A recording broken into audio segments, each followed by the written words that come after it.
मैं हूं रामगोपाल धनगर और आप देख रहे हैं धनगर शक्ति न्यूज पर आज के मुख्य समाचार मेरे साथ। आइए चलिए मेरे साथ डालते हैं आज की खबरों पर एक नजर। सामाजिक न्याय यात्रा के समापन कार्यक्रम में समाजवादी पार्टी के राष्ट्रीय अध्यक्ष अखिलेश यादव मंच पर पहुंचे। मंच पर मंचासीन सभी विधायकों व पार्टी कार्यकर्ताओं से हाथ मिलाते हुए उनके पास जाकर अखिलेश ने उनसे मिले। विधायकों व पार्टी कार्यकर्ताओं ने राष्ट्रीय अध्यक्ष को फूल की मालाओं पहनाकर उनको सम्मानित किया। अखिलेश यादव ने नूरपुर के खालसा इंटर कॉलेज से जनता को संबोधित करते हुए कहा कि उत्तर प्रदेश के मुख्यमंत्री की वेशभूषा अपने विधायक स्वामी ओमवेश से करते हुए जनता को संबोधित किया।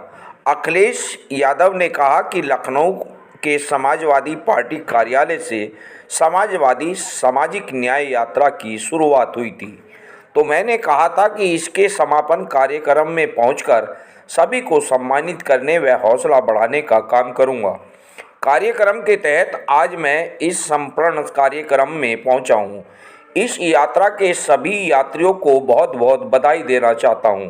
जब से इंडिया हमारा हारा है तब से डिक्शनरी में न जाने कहां से नए शब्द आ गए हैं। कभी कभी कुछ नाम जनता देती है और वह शब्द ऐसा निकल कर आया है, अगर मैं आपकी भाषा में बोलूं, यह शब्द उन पर चिपक गया है और कर रहा है। लोगों का कहना है इस समाजवादी पार्टी ने बनवाए हुए स्टेडियम में भारत का मैच होता तो अंजाम कुछ और ही होता। अगर भारत का फाइनल लखनऊ के स्टेडियम में होता तो अंजाम कुछ और होता। जब स्टेडियम को मैंने बनवाया था तो इस स्टेडियम को भगवान के नाम पर मैंने बनवाया था। बाद में बीजेपी के लोगों ने स्टेडियम का नाम बदलकर पूर्व प्रधानमंत्री के नाम पर उसका नाम रख दिया, जिसके कारण उन्हें हार का मुंह देखना पड़ा। बीजेपी के लोग दावा करते हैं कि हमारा देश विश्व गुरु बन जाएगा और जो देश जीत कर गया है उसकी आबादी केवल 3 करोड़ है। आज भी आप देखेंगे तो उसकी आबादी 3 करोड़ है। बड़ा हो सकता है लेकिन हमारा देश 140 करोड़ की आबादी वाला, इसके बावजूद भी हम वर्ल्ड कप जीत नहीं पाए। हमारे वर्ल्ड कप से ज़्यादा महत्व समाज में जितना भाईचारा होगा, जितना हम आप लोग मिलकर रहेंगे, उतना ही देश मजबूत दिखाई देगा। मैं सामाजिक न्याय यात्रा के साथियों को बधाई देता हूं जो इस यात्रा को लेकर निकले हैं और पीडीए को अपनी यात्रा में शामिल किया है। जब कभी भी समाजवादियों को मौका मिलेगा, भीमराव अंबेडकर जी के दिए हुए संविधान के तहत हम उनको सम्मान देने का काम करेंगे। यही पीडीए एनडीए को हराएगा। पीडीए का मुकाबला भारतीय जनता पार्टी के लोग नहीं कर सकते। देश के सभी दल कह रहे हैं कि जाति जनगणना हो, जाति के हिसाब से आरक्षण मिले। कुछ प्रदेशों में पिछड़ों को आरक्षण मिल ही नहीं रहा है। बीजेपी सरकार में लोगों को ना तो रोजगार मिला है। पिछड़ी जातियों के लोगों ने समझ लिया है कि अगर बीजेपी की सरकार रही तो बाबा भीमराव अंबेडकर संविधान के तहत हमसे सारे अधिकार छीन लेगी। बीजेपी के द्वारा बड़ी बड़ी संस्थाओं को बेचा जा रहा है। जहां पर बड़े पैमाने पर नौकरी मिल सकती थी, उन संस्थाओं को बेचने का काम किया जा रहा है। धीरे धीरे हो सकता है ये स्थिति हो जाए, ऐसा माहौल बना दें जिससे हमारी नौकरी और रोजगार छिन जाएं। जब से इनकी सरकार आई है, हमारे पिछड़े भाइयों को कहीं नौकरी नहीं मिल रही है।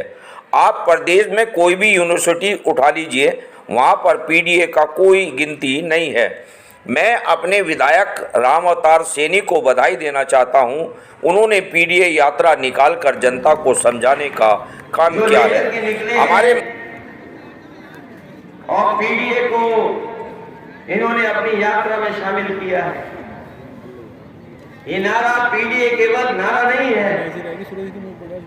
हम अपने लोगों को बताना चाहते हैं कि जब कभी भी समाजवादियों को मौका मिलेगा, बाबा साहब भीमराव अम्बेडकर जी के दिए हुए संविधान के तहत हम लोग पीडीए के लोगों को हक, अधिकार और सम्मान दिलाने का काम करेंगे। यही पीडीए है जो एनडीए को हराएगा। यही पीडीए है जो एनडीए को हराएगा।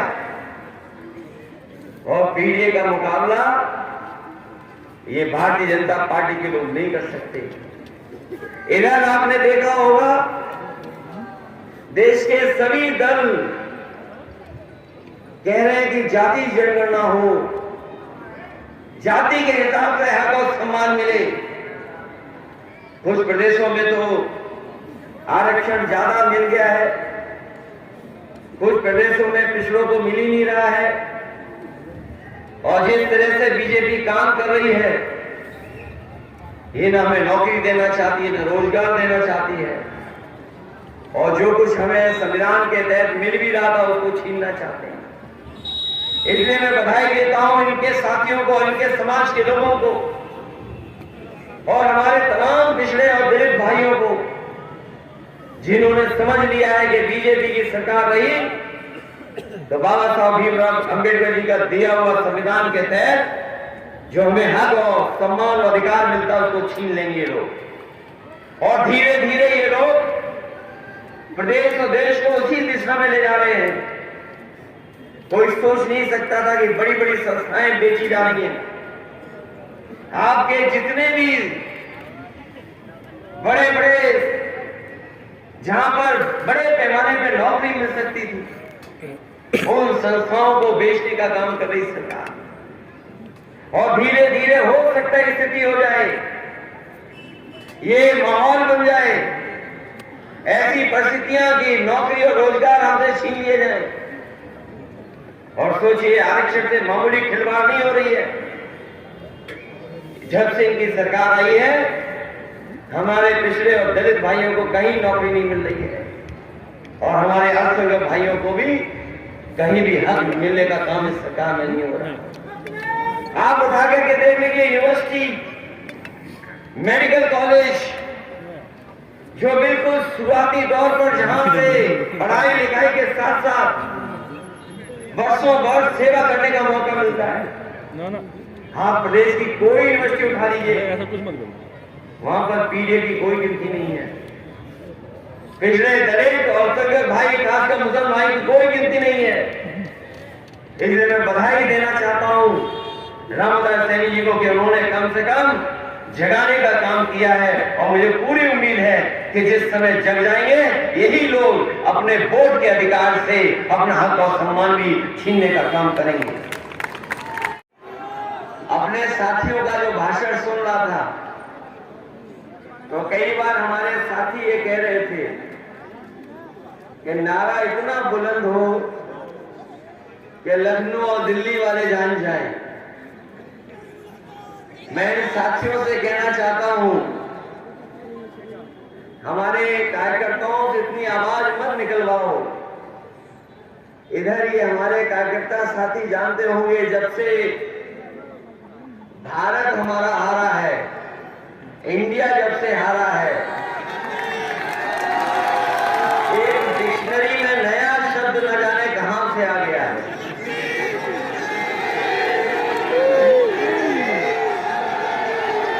कभी कभी कुछ नाम जनता देती है और वो शब्द ऐसा निकल करके आया है कि अगर मैं आपकी भाषा में बोलूं तो वो शब्द उन पर चिपक गया है, अब वो निकाले नहीं निकल सकता।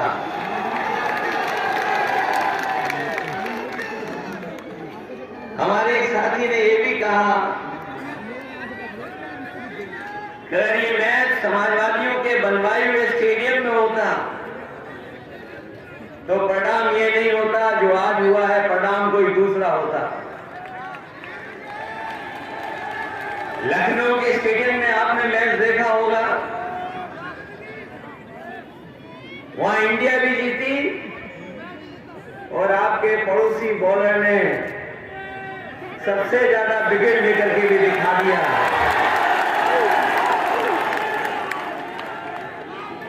और अगर वो मैच लखनऊ के स्टेडियम में होता तो इंडिया की टीम को 2 लोगों का आशीर्वाद मिलता। जब ये स्टेडियम बनाया था मैंने, तो ये स्टेडियम मैंने एक भगवान के नाम पर रखा था, एक गाना, भगवान के नाम पे था तो उनका भी आशीर्वाद मिल जाता। और हमारे बीजेपी के लोगों ने उसका नाम बदल दिया। पूर्व प्रधानमंत्री जी के नाम पर उस स्टेडियम को बना दिया तो न केवल भगवान का आशीर्वाद मिलता, हो सकता था कि पूर्व प्रधानमंत्री रहे उनका भी आशीर्वाद मिल जाता और इंडिया को इस तरीके से हार का सामना नहीं करना पड़ता। इंडिया जीत करके एक इतिहास बनाने का काम करती और वर्ल्ड कप आज इंडिया के पास होता।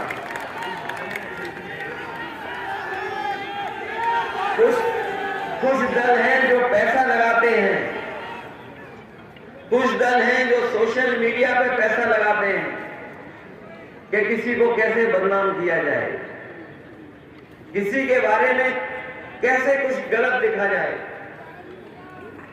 लेकिन मैं बधाई देना चाहता हूं कि यहां के लोगों ने और समाजवादियों ने कभी वो शब्द का इस्तेमाल नहीं किया। हमारे लोगों ने वो शब्द इस्तेमाल नहीं किया। वो तो ट्रेंड अपने आप हो गया। ट्रेंड कैसे हो गया ये हम नहीं जानते, ये तो बीजेपी के लोगों ने ही पैसा लगाया होगा, तभी जाकर के ट्रेंड हुआ होगा। और सोचो किस देश से हम लोग आ रहे हैं। बीजेपी के लोग तो दावा करते हैं कि हमारा भारत देश विश्व गुरु बन जाएगा, विश्व गुरु। और जो देश जीत करके गया है उसकी आबादी केवल 3 करोड़ है। अगर आज भी देखोगे आप तो आबादी उसकी 3 करोड़ है। एरिया में हमसे 3 गुना हो सकता है, 4 गुना बड़ा हो।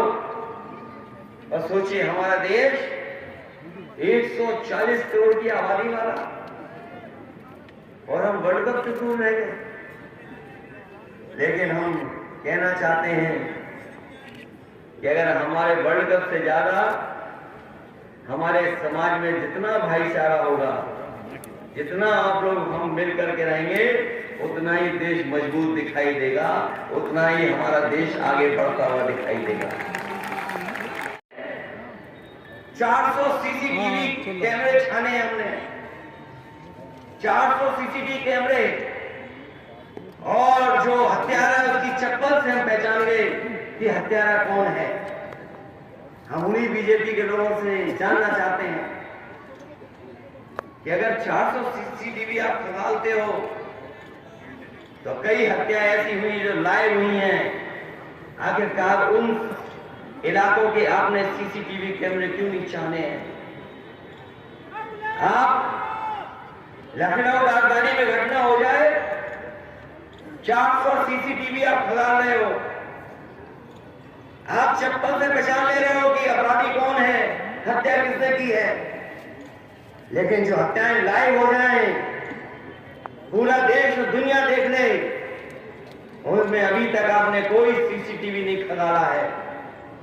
कहीं सीसीटीवी खंगाले हो तो बता दो। ये भेदभाव केवल हत्याओं तक और लूट तक नहीं है। हमने आपने सबने देखा है कि मोहम्मद आजम खान साहब को, उनके परिवार को फंसा करके और बीजेपी के लोगों ने जानबूझ करके जेल भेज दिया। क्या यही बीजेपी का जीरो टॉलरेंस है लॉ एंड ऑर्डर के लिए? क्या यही जीरो टॉलरेंस है उनका कि अगर दूसरे दल का है कोई तो उस पर झूठे मुकदमे लगेंगे, और अगर उनका होगा तो कोई मुकदमा नहीं लगेगा और उसका सम्मान होगा। उसके लिए ना बुलडोजर है, ना पुलिस है, ना कुछ है। लेकिन उनके विरोधी लोग हैं तो उनके लिए झूठे मुकदमे भी हैं और भी तमाम चीजें हैं। इसलिए मैं आप सबसे इस मौके पर यही कहना चाहता हूं, ये बुलडोजर वाली सरकार के लिए हटाने के लिए हम लोगों ने बहुत कोशिश की। 2022 का चुनाव ऐसा ऐतिहासिक चुनाव था, कोई नहीं मानता था कि बीजेपी नहीं जा रही है। हम लोगों ने पूरे जोश और उत्साह के साथ मतदान भी किया, लेकिन मामूली वोटों से हम लोग रह गए। ये जिला वो है जहां पर कम वोटों से हार गए। ये बात मैं इसलिए कह रहा हूं कि 24 का चुनाव केवल दिल्ली सरकार का नहीं होगा जाने का। 24 का चुनाव दिल्ली के साथ साथ लखनऊ वालों को भी रवाना करना है। 24 में दिल्ली वालों को और लखनऊ वालों को साथ साथ। इसलिए 24 का चुनाव महत्वपूर्ण है।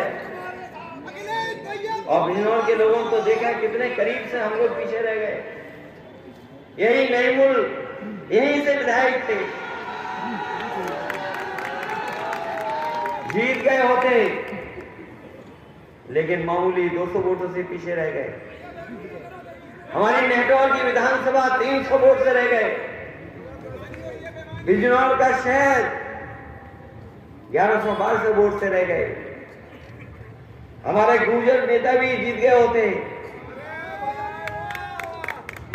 न केवल यहां हम लोग मामूली वोटों से हारे हैं, सहारनपुर जिले में भी हम लोग कम वोटों से हार गए। मुरादाबाद में भी कम वोट से हारे हैं। हम अपने क्षेत्र में भी कम वोटों से कई जगह हारे हैं। जौनपुर में भी कम वोटों से हारे, 400, 500, 700 वोट से हार गए। और अभी एक साथी ठीक कह रहे थे कि अगर केवल 4 लाख वोट होते ज्यादा तो आज सरकार बीजेपी की नहीं समाजवादियों की होती। इसलिए मैं आपसे आज कहना चाहता हूं, अगर आप पीडीए का नारा लगा रहे हैं और अगर आप ये सपना देख रहे हैं कि बीजेपी हारे, तो अभी वोट बनाने का काम चल रहा है। आपको अपना, अपने परिवार, अपने साथियों का वोट बनाना पड़ेगा। इसलिए जहां हम पीडी यात्रा के लोगों को बधाई देने आए हैं, वहीं आप लोगों से भी हम अपील करने आए हैं कि वोट बनाने का काम चल रहा है।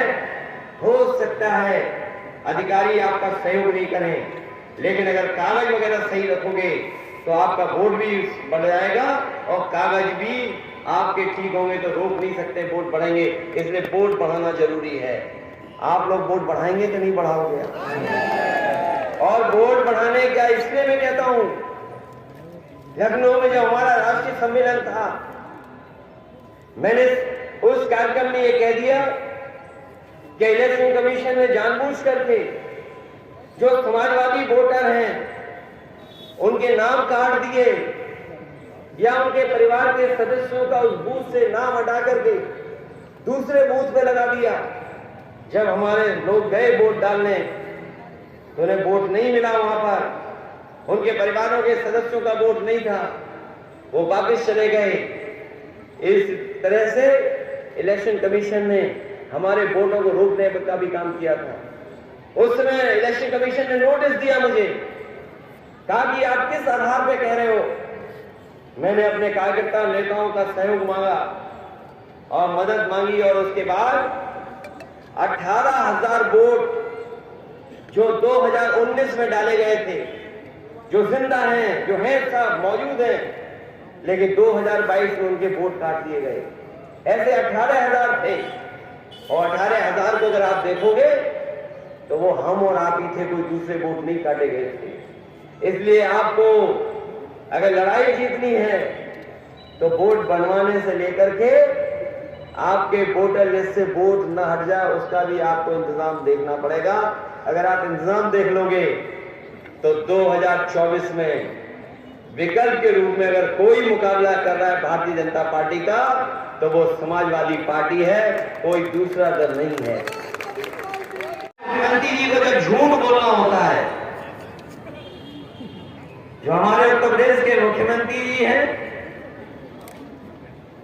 जब उन्हें झूठ बोलना पड़ता है या बोलना होता है तो वो अंग्रेजी में बोलते हैं। हमारी आम जनता समझ न पाए इसलिए वो अंग्रेजी में बोलते हैं। अभी कुछ दिन पहले उन्होंने कहा कि हमारी रेवेन्यू सरप्लस इकोनॉमी है। हमारे पत्रकार साथियों बताओ, यही कहा कि नहीं कहा? अभी एक दिन मैंने पढ़ा अखबार में कि उत्तर प्रदेश के मुख्यमंत्री कह रहे हैं कि पहली बार आजादी के बाद उत्तर प्रदेश की इकोनॉमी सरप्लस में आ गई है, रेवेन्यू सरप्लस में है। बताओ हमारे जौनपुर के भाइयों बहनों, कितने लोगों को समझ में आ गया होगा? हमारे मुख्यमंत्री कानून व्यवस्था को कहते हैं कि जीरो टॉलरेंस है। हम तो कहेंगे कि पत्रकार साथी हमें समझाओ जीरो टॉलरेंस क्या है। कोई बताए हमें कि जीरो टॉलरेंस क्या है। अरे आप नहीं समझ पा रहे हो तो कोई अधिकारी तो होगा या बड़ा, वही हमें बता दे कि जीरो टॉलरेंस क्या है। इसलिए इन लोगों से सावधान रहना। जब इन्हें झूठ बोलना होता है, आम जनता को समझ में नहीं आए तो वो अंग्रेजी में बोलते हैं कि हमारा रेवेन्यू सरप्लस है। और अगर रेवेन्यू सरप्लस है तो बताओ हमें डीजल पेट्रोल महंगा क्यों मिल रहा है। अगर रेवेन्यू सरप्लस है तो बताओ जो सिलेंडर फ्री दिए गए थे वो आज सस्ते क्यों नहीं है। आज भी उनसे सरकार पैसा वसूल रही है। और अगर रेवेन्यू सरप्लस है तो आपको कौन रोकता है कि हमारे किसानों को गन्ने की कीमत न बढ़ा दी जाए।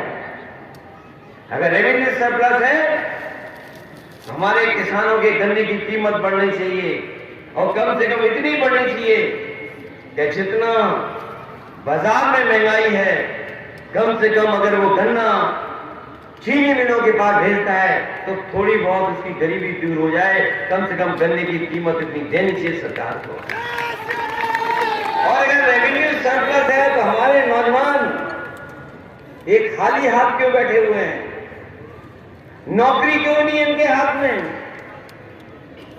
मैंने विधानसभा में पूछा उनसे, उन्होंने जब अपना बजट पढ़ा और कहा कि उत्तर प्रदेश में केवल 4% बेरोजगार हैं, अनएम्प्लॉयमेंट रेट 4% है। तो याद रखना जब अंग्रेजी में बोले तो झूठ बोल रहे होते हैं। अगर हम उसको हिंदी में कर लें और समझने की कोशिश करें तो बीजेपी के लोग कह रहे हैं कि 100 में केवल 4 बेरोजगार हैं। बताओ नूरपुर वालों, हम बात ही मान लें कि न मान लें? क्या 4 ही बेरोजगार हैं क्या? किसी गांव में चले जाओ आप, हो सकता है पूरा गांव बेरोजगार बैठा हो खेती के भरोसे, किसी को सरकारी नौकरी नहीं मिल रही। इसलिए साथियों हम आपसे कहना चाहते हैं ये जीरो टॉलरेंस वाले लोग बहुत अन्याय कर रहे हैं और अन्याय की सब सीमा लाग गए हैं। कोई कल्पना नहीं कर सकता था कि ऐसा भी अन्याय होगा कि अगर समाजवादी पार्टी के लोग हैं तो मुकदमा लगेगा उन पर। 1 नहीं, 2 नहीं, 3 नहीं, 4। अगर कोर्ट राहत दे रहा है तो ये नई चार्जशीट तैयार रखते हैं। उधर आपको बेल मिली, इधर चार्जशीट नहीं लगा दी। ये नए तरह का जीरो टॉलरेंस सरकार में काम हो रहा है। मैं कानपुर की घटना बताना चाहता हूं आपको। एक किसान गरीब जिसकी जमीन का सौदा बीजेपी के लोगों ने कर लिया। बीजेपी के नेताओं ने कहा कि हम तुम्हें 6 करोड़ रुपए देंगे। गरीब किसान जिसके पास घर नहीं, कुछ नहीं, उसे लगा कि हमारी जमीन चली बिक जाएगी तो हमारे रुके हुए काम पूरे हो जाएंगे, गरीबी दूर हो जाएगी। उन्होंने बहुत गठबंधन किए हैं। गठबंधन में हम लोगों से बेहतर साथ लेने वाला दल कोई नहीं है। अगर किसी दल को हम लोगों ने साथ लिया तो पूरी ईमानदारी से साथ लिया। और भविष्य के लिए भी मैं कहता हूं अगर कोई दल आना चाहता है तो ईमानदारी के साथ आएगा तो समाजवादी पार्टी उसके साथ होगी। अगर ईमानदारी नहीं होगी तो समाजवादी पार्टी अपना दूरी बना करके रखेगी। क्योंकि हमारा लक्ष्य बीजेपी को हराने का है। और बीजेपी कैसे हारे उस दिशा में हम लोगों को काम करना पड़ेगा। हमें उम्मीद है कि 2014 में उत्तर प्रदेश से ही आए थे और 2024 में उत्तर प्रदेश से ही जाएंगे। उत्तर प्रदेश की भूमिका महत्वपूर्ण है इसलिए मैं अपने तमाम साथियों से कहना चाहता हूं, कोई कंफ्यूजन मत रखना। अगर कहीं कंफ्यूजन होगा तो हम लोग बीजेपी का मुकाबला नहीं कर पाएंगे, और अगर कंफ्यूजन दूर हो जाएगा तो बीजेपी का मुकाबला करने में हम लोग कामयाब हो जाएंगे। इसलिए जहां 14 में उत्तर प्रदेश से ही आए थे, ये 24 में जाएंगे, और उसकी तैयारी समाजवादी पार्टी लगातार कर रही है। हमें चाहे यात्राएं करनी पड़े, चाहे अपने नेता कार्यकर्ताओं को यात्रा करानी पड़े, और चाहे हम लोग को वोट से लेकर के कोई और रणनीति बना करके इनका मुकाबला करना पड़े, हम लोग मुकाबला करेंगे। और जब मुकाबला होगा तो समाजवादी पार्टी जीतेगी, कोई दूसरा रास्ता नहीं है। इसलिए हम आज के दिन जब यात्रा खत्म हुई है, 16 जिले होकर के आए हैं, कई सभाएं की आपने, आपको खुद अनुभव महसूस हुआ होगा कि यात्रा में कभी कभी कठिनाई भी होती है, कभी कभी परिचय भी होता है लोगों से, क्या लोग कितने जुड़ रहे हैं, कितना साथ दे रहे हैं, आपको यह अनुभव मिला है। हमने तो कई यात्राएं की हैं, कई यात्राओं में हम लोग गए हैं, न जाने कितनी बार रथ यात्रा की है।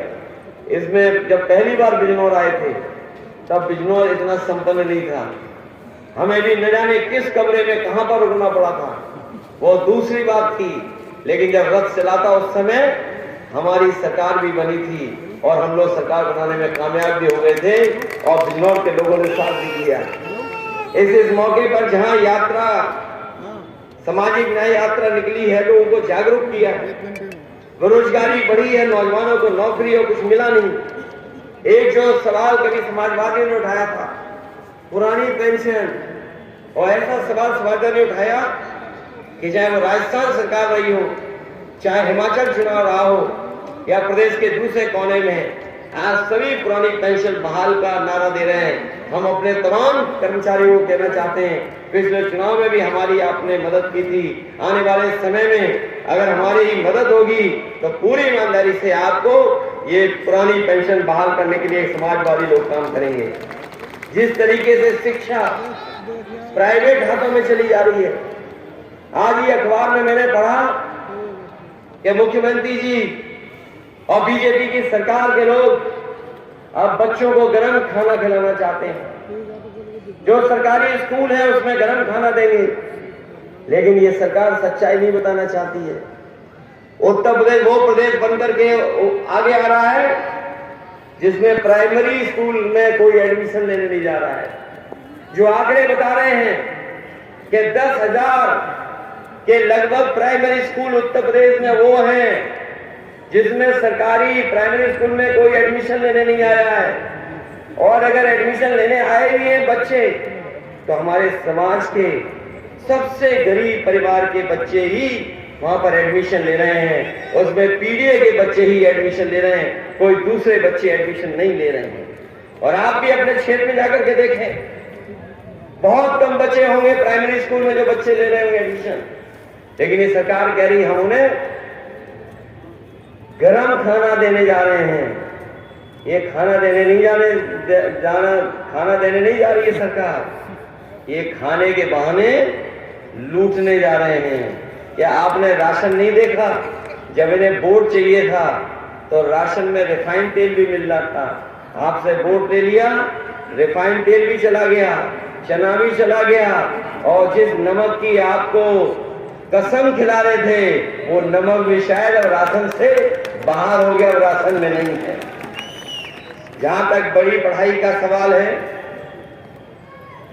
ये सरकार ने तो ऐसा मेडिकल कॉलेज और बड़ी संस्थाओं का हिसाब किताब किया है कि कोई गरीब परिवार का बच्चा डॉक्टर नहीं बन सकता है, क्योंकि फीस एक साल की इतनी हो गई है कि कोई किसान और गरीब अपने बच्चे को नहीं पढ़ा सकता है। ये सवाल बहुत महत्वपूर्ण है।